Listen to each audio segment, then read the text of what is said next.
Lição 7. Adorando o Criador. Verso para memorizar.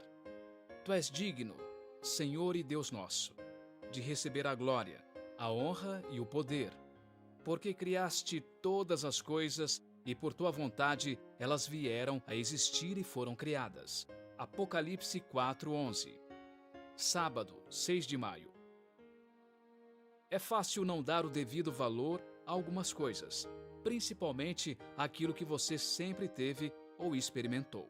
Por exemplo, para as crianças é fácil não dar o devido valor aos pais, que sempre estiveram com elas durante toda a sua breve vida.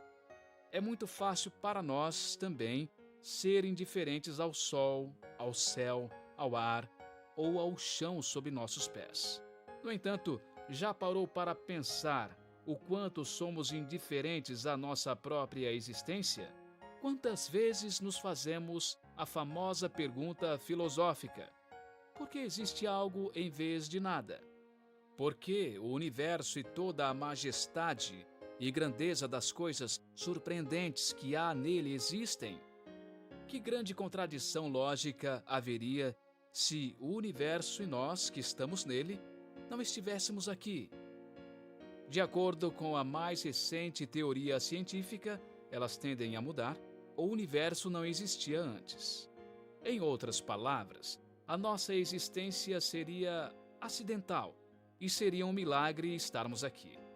E apesar de todos os tipos de mitos sobre o surgimento do universo a partir do nada, ou de algum tipo de equação matemática, o universo existe porque Deus, o Criador, o fez, bem como tudo o que nele há.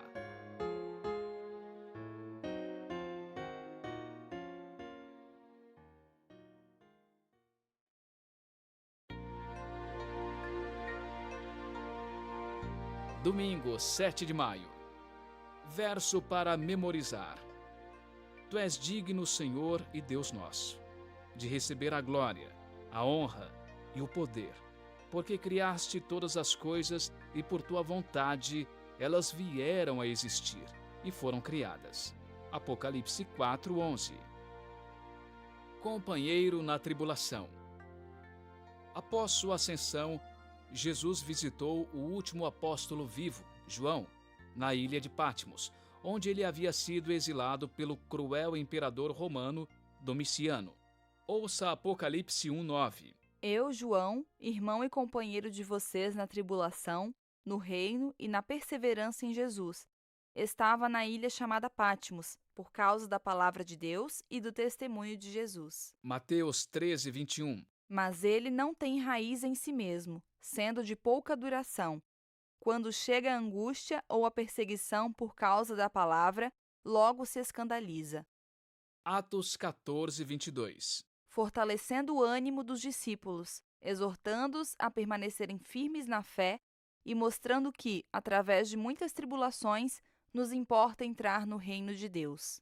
João 16:33. Falei essas coisas para que em mim vocês tenham paz. No mundo, vocês passam por aflições, mas tenham coragem, eu venci o mundo. Pergunta 1. Qual é a mensagem para todos os que procuram seguir Jesus? Separado do apoio da família, dos amigos e da comunidade cristã, João não foi deixado sozinho nas tribulações e problemas que enfrentava como seguidor de Jesus. O ministério dele não tinha terminado. Seu testemunho não estava completo.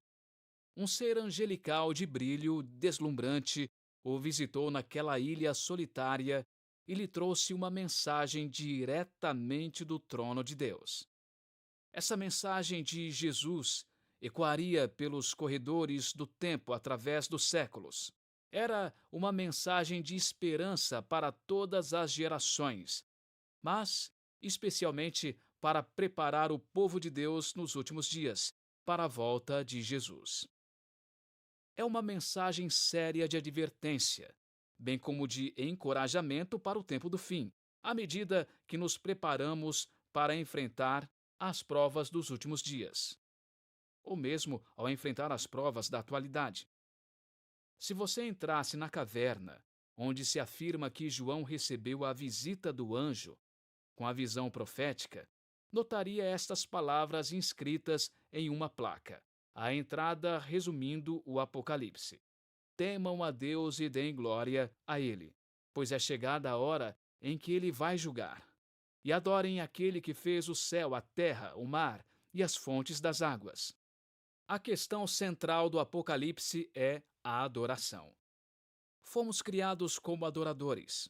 Cada um de nós adora algo ou alguém. A verdadeira adoração, a adoração ao Criador, nos permite descobrir o real propósito da vida.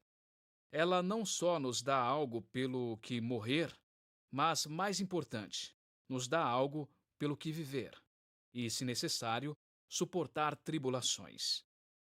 E, à medida que as crises finais surgirem, entenderemos melhor as palavras: através de muitas tribulações nos importa entrar no reino de Deus.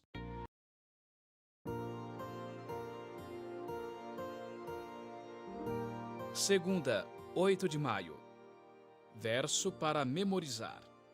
Tu és digno, Senhor e Deus nosso, de receber a glória, a honra e o poder, porque criaste todas as coisas e por tua vontade elas vieram a existir e foram criadas. Apocalipse 4:11. Adorem o Criador. Ouça Apocalipse 14:7. Dizendo com voz forte: Temam a Deus e deem glória a Ele, pois é chegada a hora em que Ele vai julgar. E adorem aquele que fez o céu, a terra, o mar e as fontes das águas. Isaías 40:26. Levantem os olhos para o alto e vejam: quem criou estas coisas? Aquele que faz sair o seu exército de estrelas, todas bem contadas, as quais ele chama pelo nome, por ser ele grande em força e forte em poder. Nem uma só vem a faltar. João 1, de 1 a 3. No princípio era o Verbo, e o Verbo estava com Deus, e o Verbo era Deus. Ele estava no princípio com Deus. Todas as coisas foram feitas por ele, e sem ele, nada do que foi feito se fez. Romanos 1:20. Porque os atributos invisíveis de Deus, isto é, o seu eterno poder e a sua divindade, claramente se reconhecem, desde a criação do mundo, sendo percebidos por meio das coisas que Deus fez. Por isso, os seres humanos são indesculpáveis. Pergunta 2. Como termina a mensagem do primeiro anjo? Qual é o apelo final dessa mensagem da hora do juízo? Apocalipse 14:7 termina com um claro apelo para adorar o Criador. Esse convite é especialmente importante no presente, quando grande parte do mundo científico e até mesmo do mundo cristão aceitou a evolução, um ensino que ataca o cerne de tudo o que é bíblico e cristão. Se a evolução fosse verdade, nossa fé seria uma mentira. O apelo final do Apocalipse se baseia no primeiro livro da Bíblia, Gênesis. Nunca entenderemos completamente as questões nessa batalha cósmica sobre a adoração, a menos que entendamos o significado da criação. No princípio, Deus criou os céus e a terra. Esse verso é a base das Escrituras. No princípio, Deus criou. A palavra hebraica para criar, nessa passagem, é bara. Para termos uma pequena ideia de quão ilimitado é o poder de Deus, consideremos apenas um objeto de sua criação, o Sol, que produz mais energia em um segundo do que a humanidade produziu por meio do petróleo, gás, carvão ou fogo desde o início dos tempos. O Sol tem um diâmetro de aproximadamente 1.392.000 quilômetros e poderia conter 1 milhão de planetas do tamanho da Terra. Mas ele é apenas uma das cerca de 100 bilhões de estrelas em nossa galáxia, a Via Láctea. Uma estrela chamada Pistola emite 10 milhões de vezes a energia gerada pelo nosso Sol. 1 milhão de estrelas do tamanho do nosso Sol podem facilmente caber dentro da esfera da estrela Pistola. Como pode nossa mente compreender a criação? A criação revela um Deus de força incrível e de poder ilimitado. Seu poder criativo não só trouxe os céus e a terra à existência, como também atua em favor do seu povo através dos séculos. Ele é o Deus que começou este mundo, que está sempre presente nele e que nunca abandonará seu povo.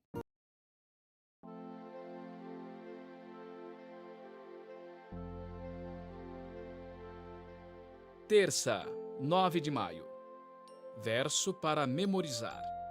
Tu és digno, Senhor e Deus nosso, de receber a glória, a honra e o poder, porque criaste todas as coisas e por tua vontade elas vieram a existir e foram criadas.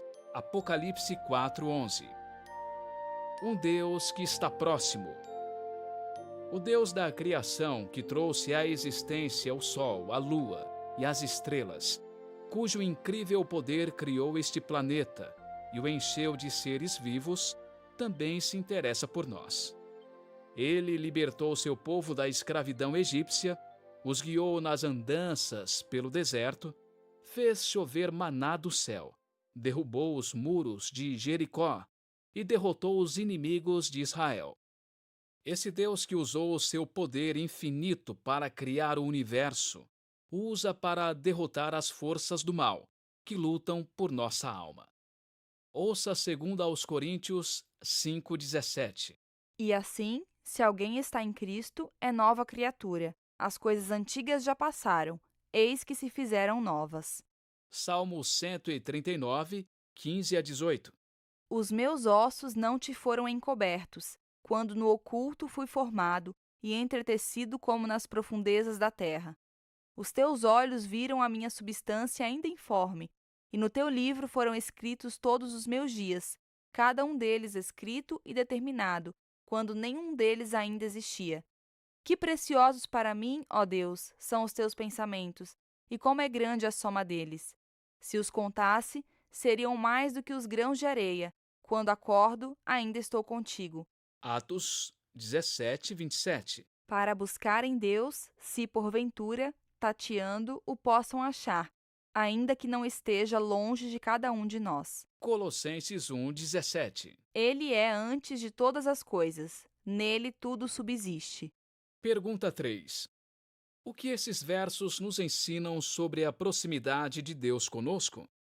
Teólogos falam sobre a transcendência divina. Esse é o conceito de que Deus existe acima e sobre toda a criação.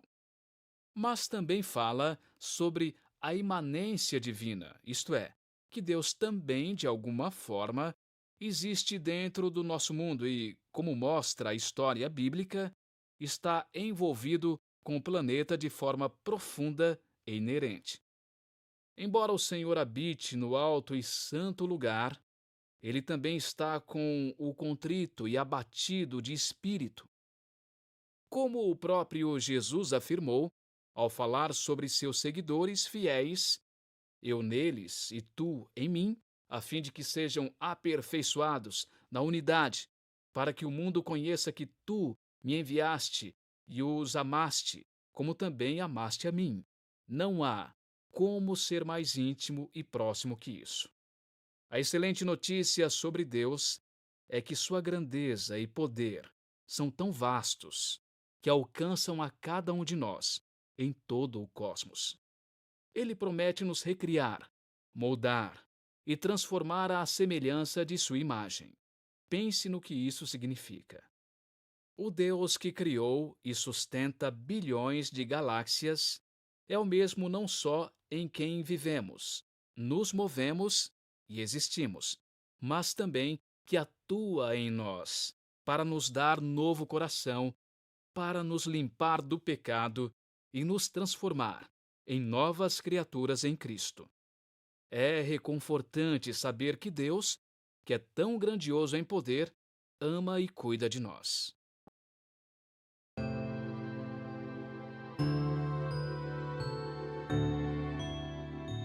Quarta, 10 de maio. Verso para memorizar. Tu és digno, Senhor e Deus nosso, de receber a glória, a honra e o poder, porque criaste todas as coisas e por tua vontade elas vieram a existir e foram criadas. Apocalipse 4:11. Evangelho, juízo, criação. Observe a mensagem do primeiro anjo. Evangelho eterno, hora do juízo, adoração ao Criador. Veja como esses conceitos estão intimamente relacionados. Quando estivermos diante do Criador no juízo, somente o Evangelho nos dará esperança. Agora, nenhuma condenação há, e certamente não haverá no juízo. A mensagem de Deus como Criador é central para a verdade presente, em especial quando a evolução, mesmo vestida em trajes cristãos, ameaça destruir todo o fundamento da fé cristã. No entanto, em meio ao ataque do pensamento evolucionista, Deus suscitou uma igreja, um povo cujo próprio nome é testemunha contra a crença da evolução. Um povo que deve proclamar a verdade de Deus como nosso Criador e Redentor. Ouça Efésios 3:9. E manifestar a todos qual é a dispensação do mistério, que durante tempos passados esteve oculto em Deus, que criou todas as coisas. Colossenses 1:13-17. Ele nos libertou do poder das trevas e nos transportou para o reino do seu Filho amado, em quem temos a redenção, a remissão dos pecados. Ele é a imagem do Deus invisível, o primogênito de toda a criação. Pois nele foram criadas todas as coisas, nos céus e sobre a terra, as visíveis e as invisíveis, sejam tronos, sejam soberanias, quer principados, quer potestades. Tudo foi criado por meio dele e para ele.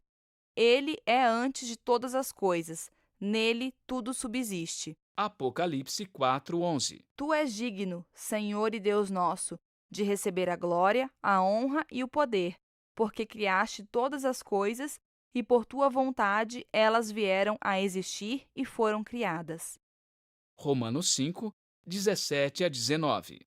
Se a morte reinou pela ofensa de um e por meio de um só, muito mais os que recebem a abundância da graça e o dom da justiça reinarão em vida por meio de um só, a saber, Jesus Cristo.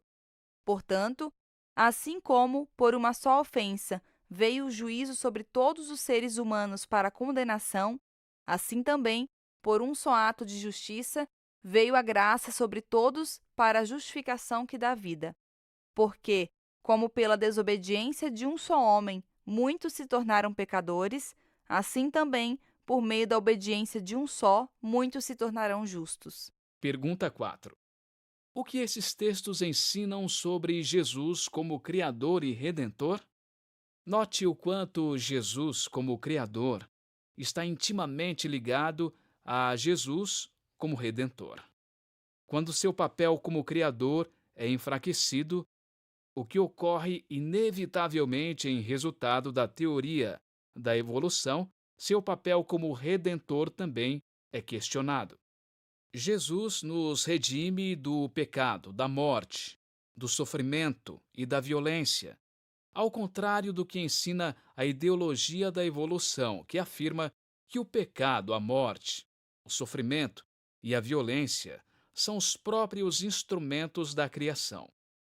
Deus nos redimiria do processo que ele teria usado para nos criar? Essa é uma mentira perigosa. O que piora tudo é que a evolução zomba da crença da morte de Jesus. Por quê? Para Paulo, a introdução do pecado por Adão está inseparavelmente ligada à morte de Jesus. Há uma ligação entre Adão e Jesus. Contudo, em nenhuma das teorias evolucionistas, um Adão sem pecado poderia ter introduzido a morte, pois milhões de anos de morte foram supostamente as forças necessárias para criar Adão. Assim, desde o começo, a evolução destrói o fundamento bíblico da cruz. Por outro lado, os adventistas do sétimo dia, ao chamarem o mundo a adorar o Criador, se posicionam como testemunhas vivas contra esse erro.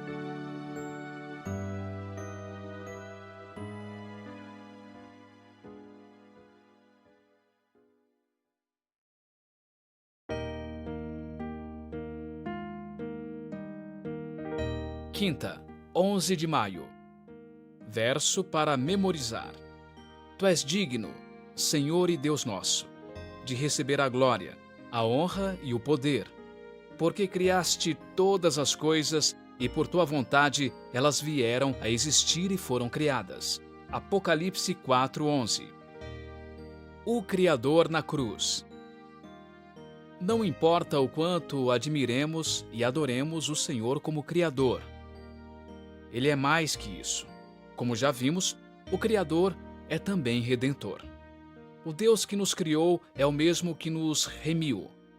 O Deus que disse: façamos o ser humano à nossa imagem, conforme a nossa semelhança, é o mesmo que na cruz exclamou: Eli, Eli, lema sabachthani.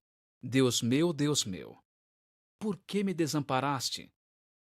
Isso realmente nos motiva a temer a Deus e, mais ainda, a glorificá-lo e adorá-lo. Sendo seres humanos caídos, como reagir adequadamente a uma verdade tão incrível como essa? O que fazer em resposta? A mensagem do primeiro anjo nos diz o que fazer.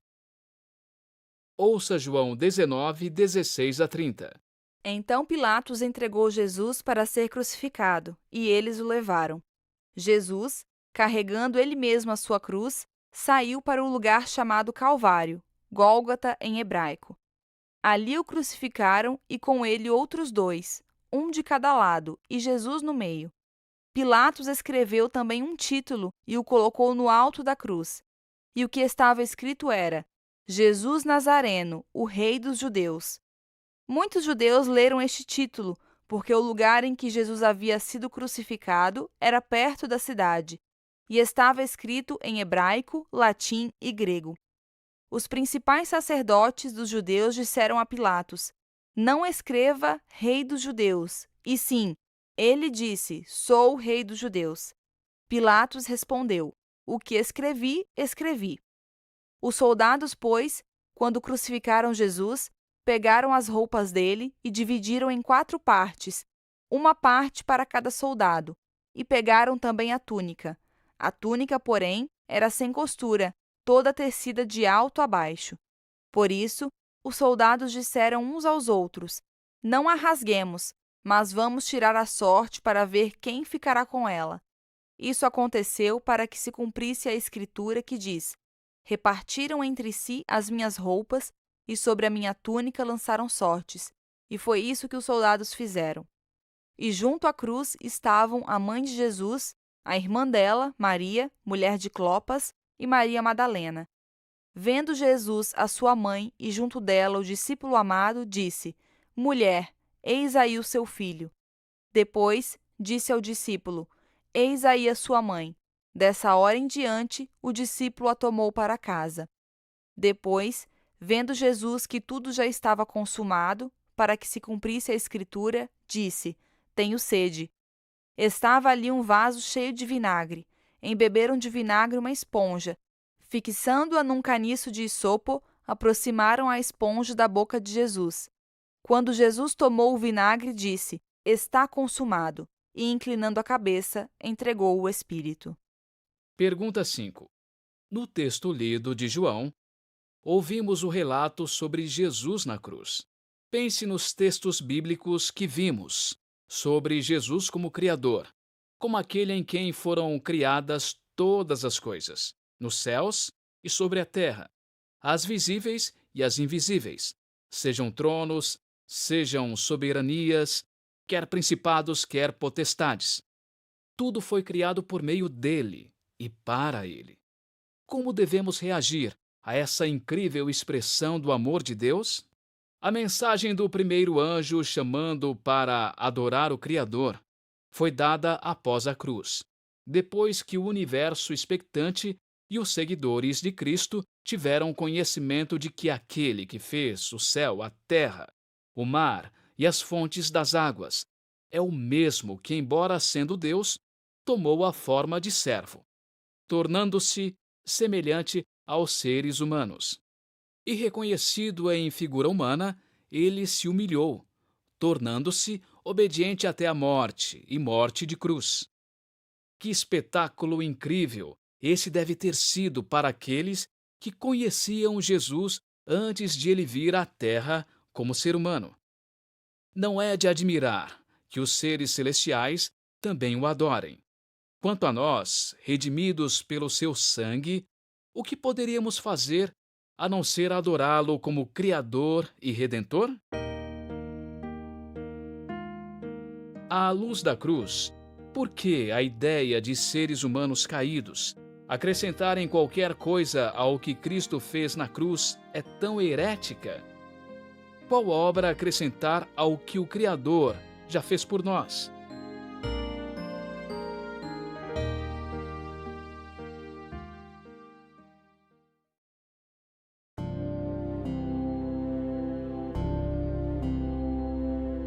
Sexta, 12 de maio. Verso para memorizar. Tu és digno, Senhor e Deus nosso, de receber a glória, a honra e o poder, porque criaste todas as coisas e por tua vontade elas vieram a existir e foram criadas. Apocalipse 4:11. Estudo adicional. A adoração a Deus é central nas Escrituras e sempre motivou discussões entre o povo de Deus e na sociedade. No Antigo Testamento, os profetas repreenderam Israel por adorar outros deuses ou por adorar a Deus usando práticas pagãs. O conflito entre adorar a Deus ou adorar outros deuses é o centro do conflito cósmico e envolve a decisão de obedecer ou não à lei. Angel Manuel Rodrigues escreveu, abre aspas, a adoração aborda o aspecto mais fundamental da existência humana, pois tem a ver com o que os seres humanos, como criaturas viventes, devem fazer quando confrontados com a presença do Criador. Somente os vivos podem adorar o Senhor. Os mortos não podem louvá-lo, nem adorá-lo. Aquele que nos criou nos convida a entregar nossa vida no ato de adoração, a fim de recebê-la de volta, enriquecida por ele, para ser usada em benefício dos outros. A adoração tem a ver com a própria natureza e propósito de nossa existência e com a necessidade de ter um centro fora de nós mesmos, que nos liberte do egoísmo. Não adorar a Deus é perder a razão de nossa existência. É existir em um estado de desorientação e, consequentemente, estar morrendo, caminhando para a extinção total, por estarmos desconectados da própria fonte de vida. Fecha aspas. Perguntas para consideração. Por que, em um mundo caído, ser criado por Deus não é o suficiente? Porque também precisamos da promessa de redenção? Você já experimentou o poder de Deus de um modo que lhe mostrou o amor de Deus por você? Lembre-se de que esse é o Deus que criou tudo. Ele ama você e se importa com sua vida. Essa realidade reconfortante nos conduz à submissão. Se a evolução fosse verdade, como seríamos chamados a adorar um Criador que usou bilhões de anos de morte, violência, destruição, sofrimento e extinção em massa para nos criar, ao mesmo tempo em que nos deu uma história completamente diferente em Gênesis sobre como fomos criados? Por que mentir durante milhares de anos sobre a maneira pela qual chegamos aqui?